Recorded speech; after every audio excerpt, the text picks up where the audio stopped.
I like to go see how the professionals do it.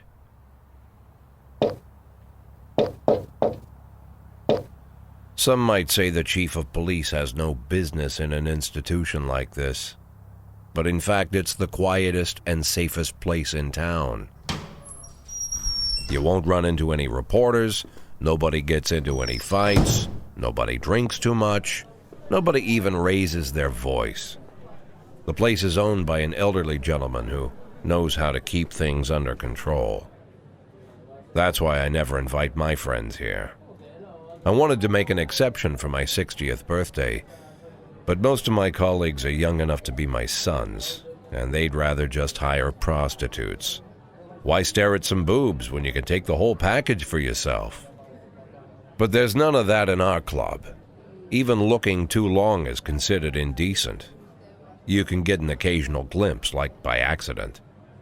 The rest of the time you just pretend that you're immersed in conversation, or just come by for a drink. Doesn't mean these gentlemen wouldn't want their bald heads smothered in tits. It's just that nobody says it out loud. My younger colleagues might call it hypocrisy, but I call it the good old-fashioned manners. Good manners and leave the rest unsaid. She agrees to unbutton her blouse, and we agree not to pay too much attention. The girls are on a quiet prowl, too. They're looking for a way out of their cramped rooms. Maybe make friends with some wealthy patron with a pacemaker and dentures. Everybody wants something. But we have to control ourselves, or we'll all turn into libertines and prostitutes. Hell, if there weren't any rules, I'd be belching and farting, jumping up on the table, arms held high, yelling, "Shake it, baby!"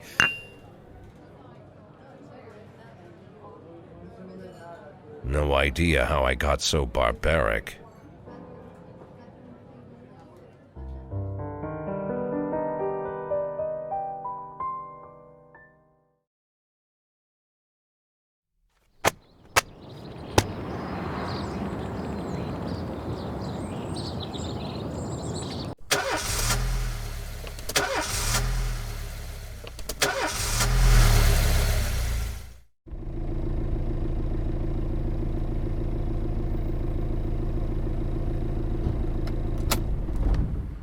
When I was a kid, my father sometimes told me at bedtime that if I closed my eyes and didn't open them for a long time, all the demons would blow away.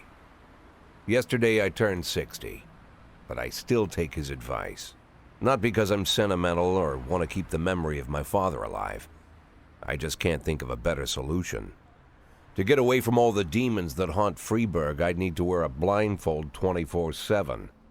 Plus, it's a good idea to act blind when talking to reporters. At least that's what my colleagues say. They're afraid of press conferences. But for me, it's more like a confessional. No matter what lies you tell, you're privately thinking the honest answers. It helps me remember who I am. The fact that I'll be reading all about it in the papers tomorrow is a small price to pay. Call it penance for the preacher.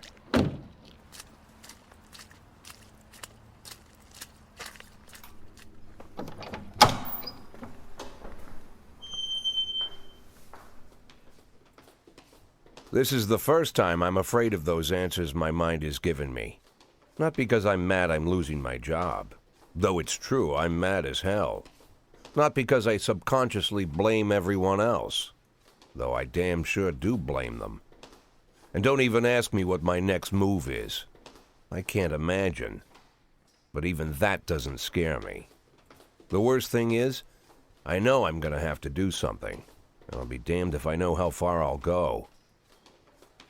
I may have a lot of vices, but predictability isn't one of them.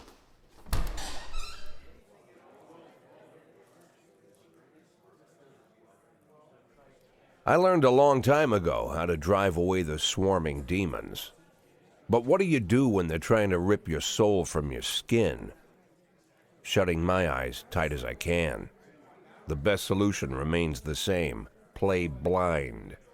I just hope the reporters think I was blinded by the camera flash.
How's the back today, Mr. Boyd? Same as usual. How did the press conference go? You can read about it in the newspapers tomorrow. Don't let anyone in.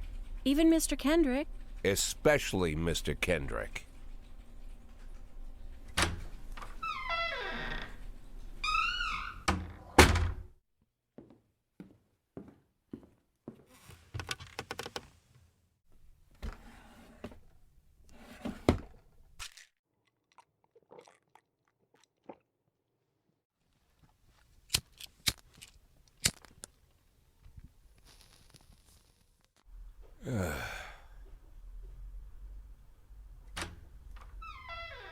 As soon as I heard the door creak, I knew what face I'd see.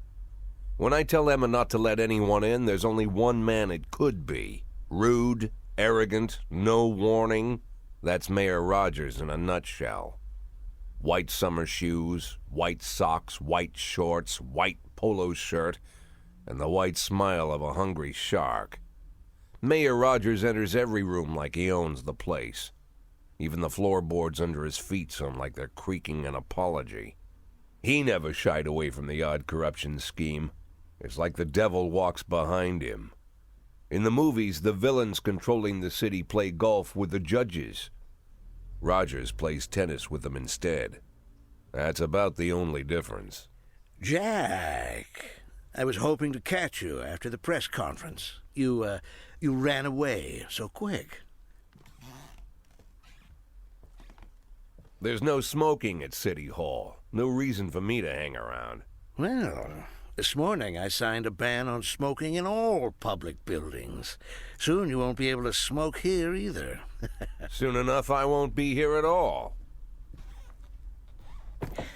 That's what I wanted to talk to you about. The people of this city like you, Jack. The police chief of all people. Don't betray that, Jack. Don't get wrapped up in any schemes. Sit nice and quiet for the next 180 days, and you'll be remembered as a hero. That's the only thing that you still have left. Be the hero. Then how am I supposed to scrape together a retirement fund? You had a million chances to secure a luxury pension, one that even I would have envied, although I've never set aside any money for myself. I'm not planning to retire anytime soon.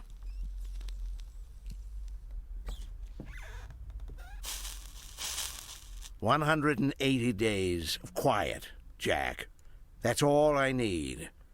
I don't have any problems with you, and you won't have any problems with me. I have a new assistant, Troy Starr.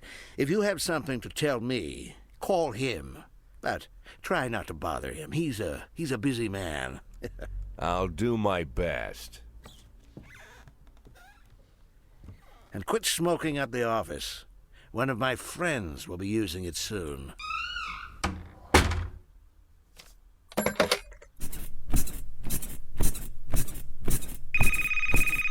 Oh, I'm sorry, babe. Only the mayor has this number. Mr. Mayor? Yeah, is this Troy Starr? Yes? Go fuck yourself, Troy Starr.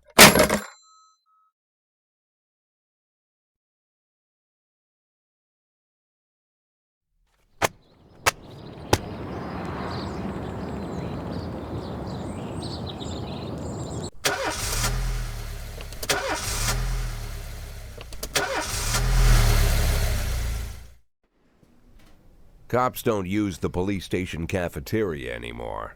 There's some kind of stigma against sitting shoulder to shoulder with your partners. Everybody just takes snacks from the machines or grabs a meal and hammers it down in the corner like a vulture on a corpse. The main thing? Don't look into anyone's eyes. Could be construed as an invitation to sit together. The only people eating here are ghosts.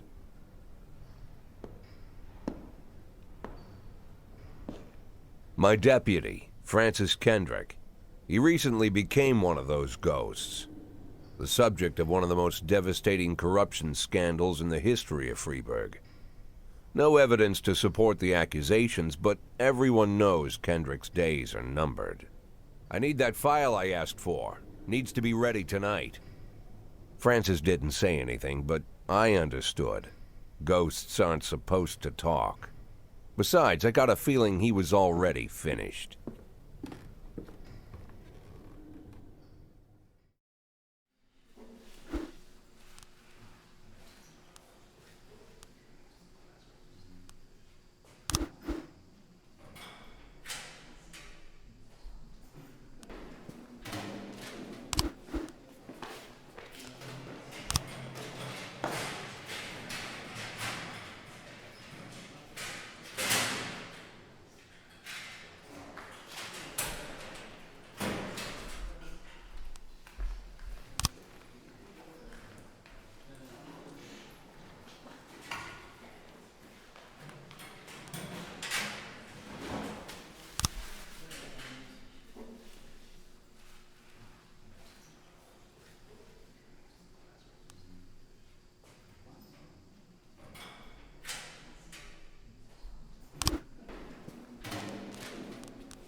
Don't you leave me here.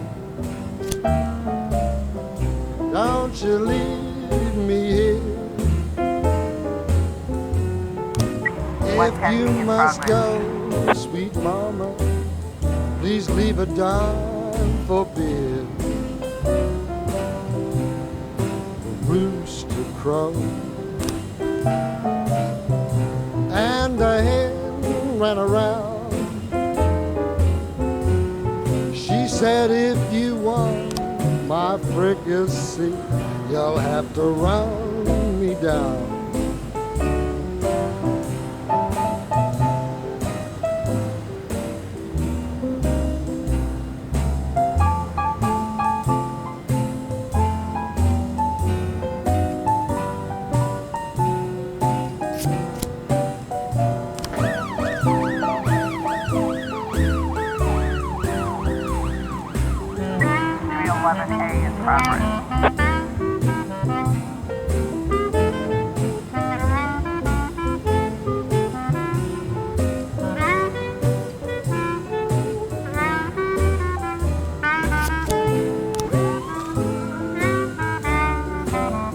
I'm Alabama bound,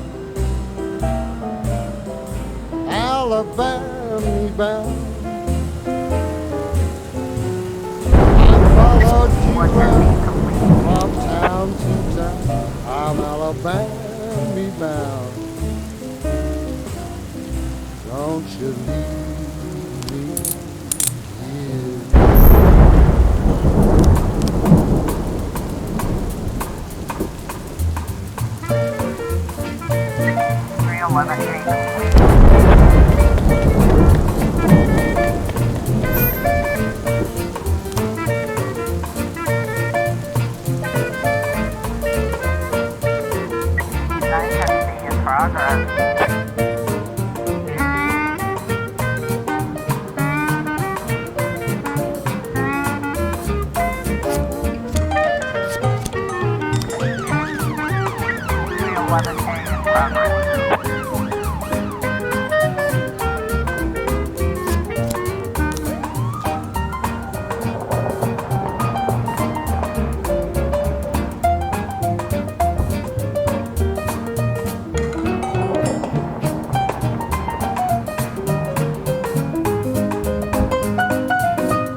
Officer on scene.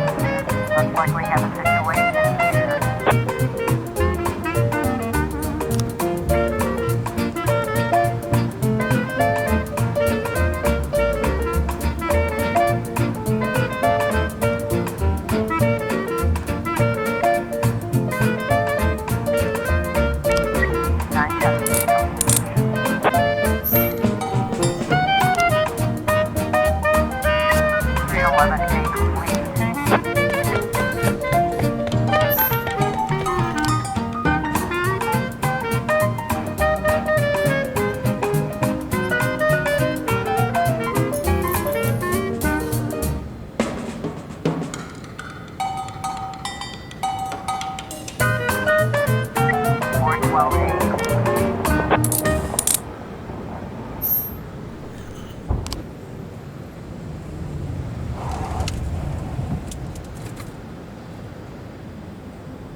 Used to be, when I asked Kendrick to stay late at the office, he liked to grumble and crack wise.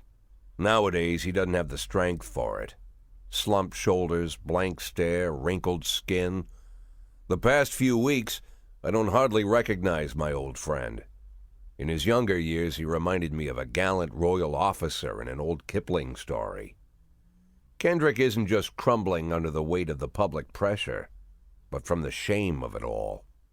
Internal Affairs raided the library he inherited from his grandfather, hoping they'd find buckets of cash stashed in the pages. Heard about the look on his face, the fearless policeman standing helpless in horror. I've known Francis for 30 years. The past 20 years he's played loose with the law. And I know that at a certain point every stolen dollar brings more misery than anything else. Probably sounds crazy, but I sympathize with the guy. What can I do? Your friends are your friends, and these are the waters we swim in.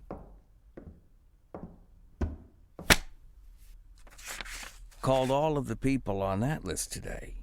Now they know you're in business, so you could get a call from any of them. You don't need to worry about any of them. I've cleared them all. And what kind of business are we talking here?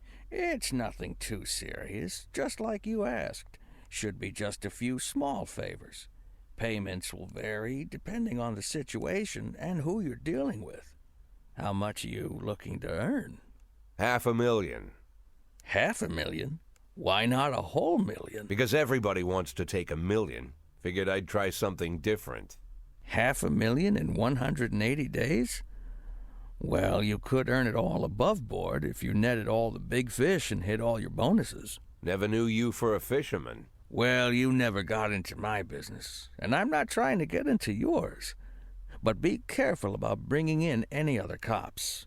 Sooner or later, they'll put the finger on you. And one more thing, Jack. I remember what you said, but I should probably add one more name to that list. Christopher Sand. Sand. Christopher G. Sand. Everyone knows the name, but few could tell you who he is. The old man stays away from the spotlight. Always wears old-fashioned jeans and knitted sweaters. Gives to charity. Rarely attends social events. An avid hunter, I hear. Even dabbles in poetry. You'd never guess he's the head of the oldest and most powerful gang in the city. Goes back as far as his great-grandfather. And Sand is strict about following the old rules. He rarely involves himself in commonplace murders and robberies. Hardly needs to intimidate anyone to get his point across. The people who work for him each have their sphere. They provide protection where needed, even work with the authorities when they want to make a deal. Meanwhile, Sand pulls the strings without getting his hands dirty. People sometimes mistake his quiet approach. A couple years ago, an arms dealer decided to expand its business without asking permission, and his whole family paid the price. In 4 weeks, Sand killed 31 people. Old men, women, even a few teenagers. And Sand's people made sure every paper reported it. Frank, I don't want to hear you say that name again. Jack, please, listen to me. I'm in with these guys. We agreed, Frank. That's not the kind of business I'm into. I don't go there. Never have, never will.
Progress.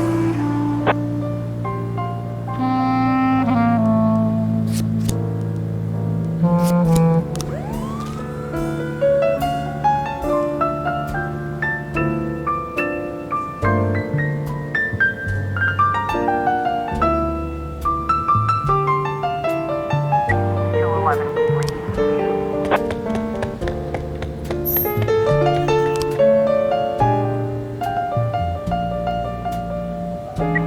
1210 in progress.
Eleven B in progress.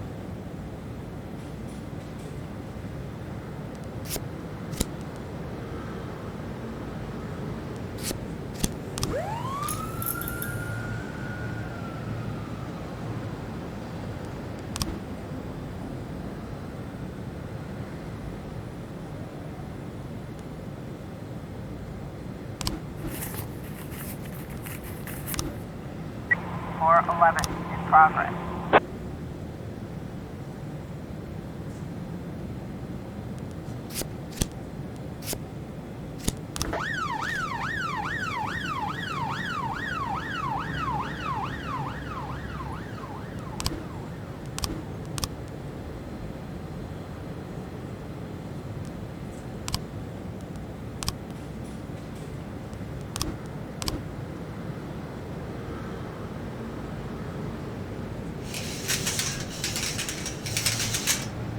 Officer on scene. Looks like we have a situation here.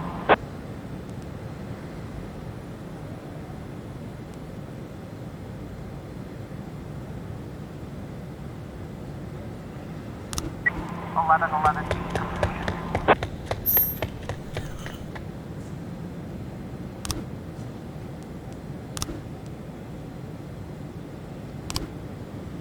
Four 11 complete.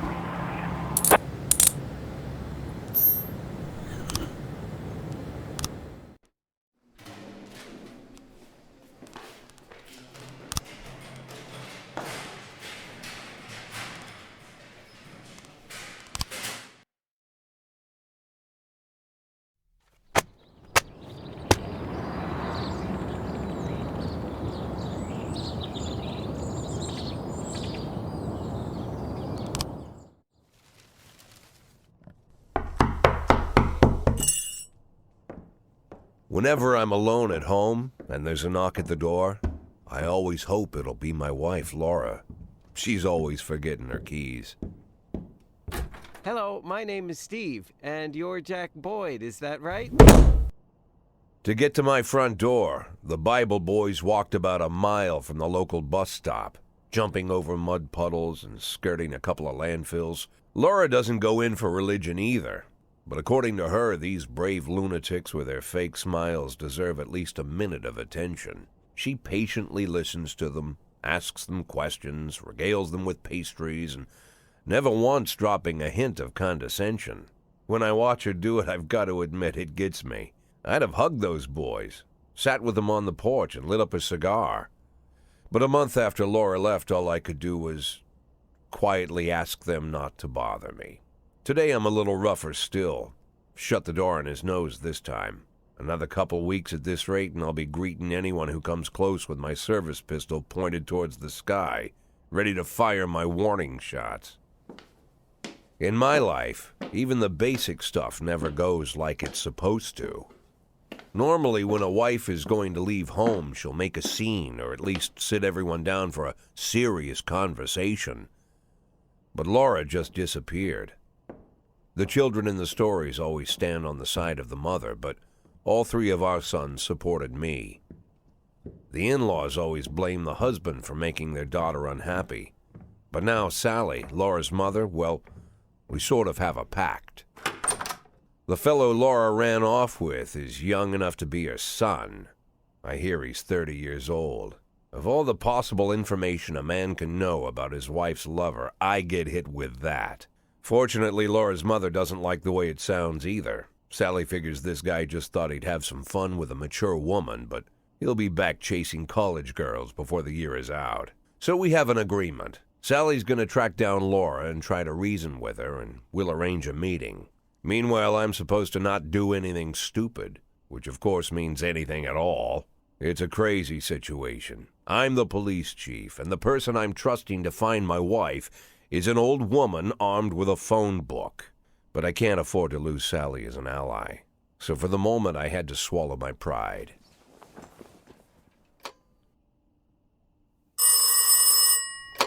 Hello. Mrs. Markham, this is Boyd. Oh, is there any news? That's what I wanted to ask you. Have you found anything? An address, phone number? Have you spoken to her? Don't worry, Jack. I've narrowed the range to 2 suspects, or whatever you like to say at your police building. At my police building, we find people faster than a funny old woman chirping on the phone with my wife's girlfriends. Oh, you're an old man, Jack. Come to your senses. They'd give us straight odds on the street. But I've got more energy, Jack. Maybe you think I'm a foolish old woman, but I go to my book club, argue with the girls about Byron, and it gives me energy. I talk to my dogs, and it gives me energy. And you have nothing, Jack. You don't even have a hobby. You got no passion. It's why Laura left you. Let's not go back into that, Sally. Find my wife, and we can discuss my hobbies later. I'm waiting for your call, and my patience is running thin. Laura, if you've stopped loving me, I'll let you go. I can't expect the impossible from you.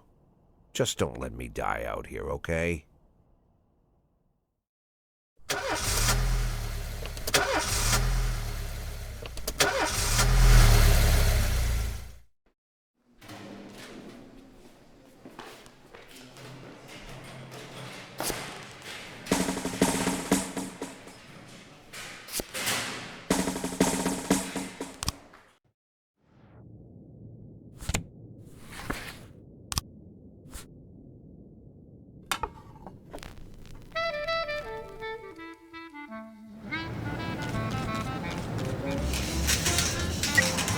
In progress.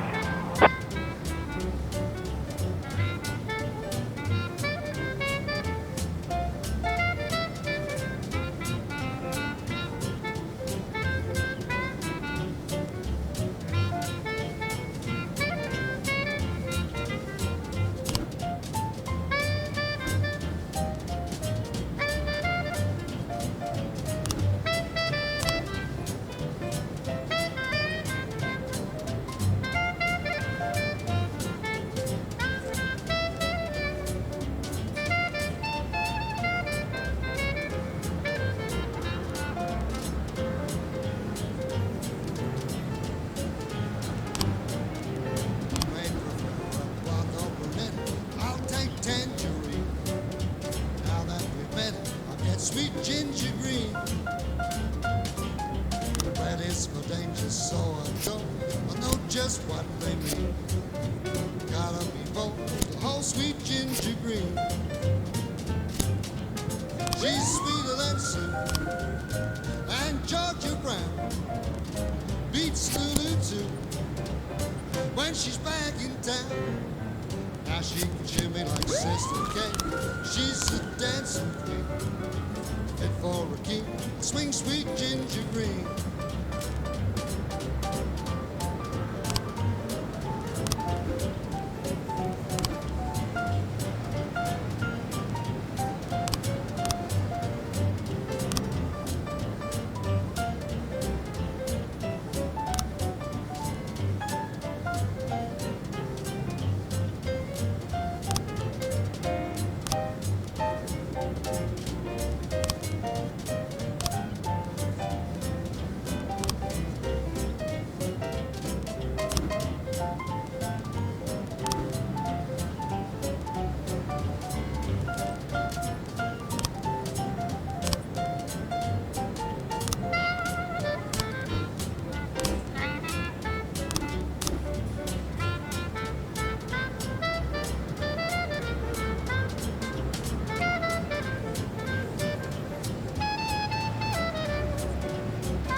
B in progress.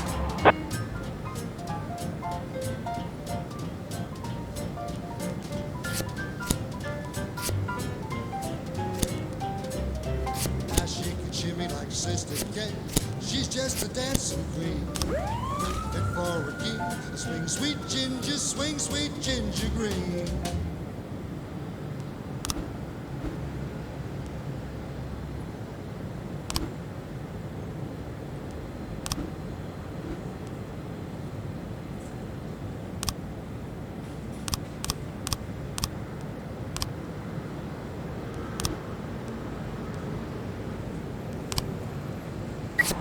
Complete.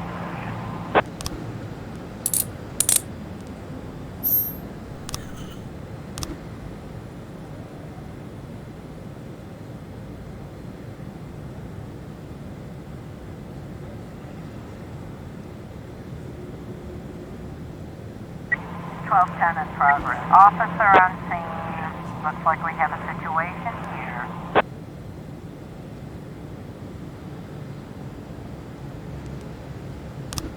113B complete.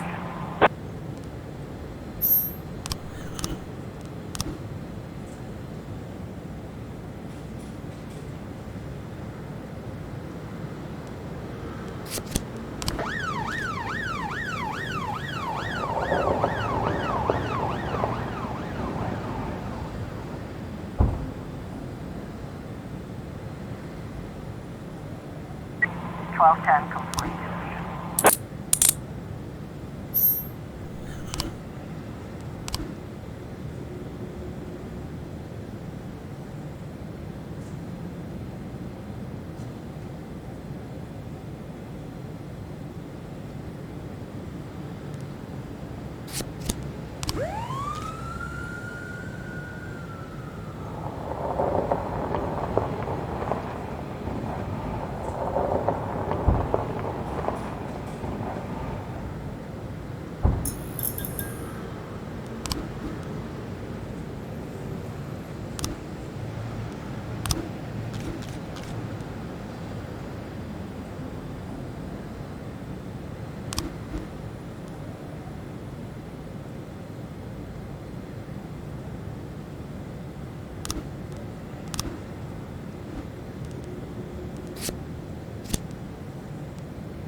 A in progress.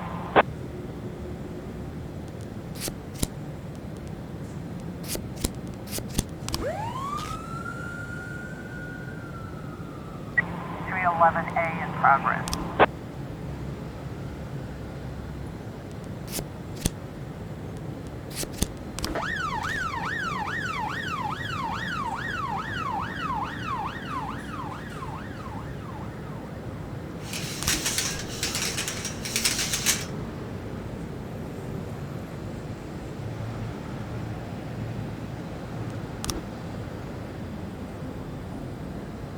Looks like we have a situation here.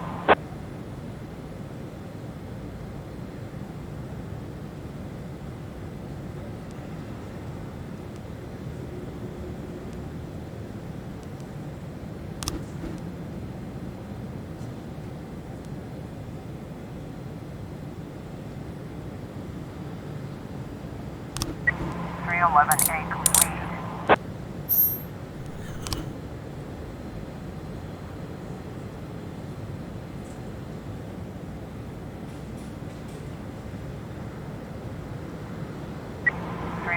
A complete.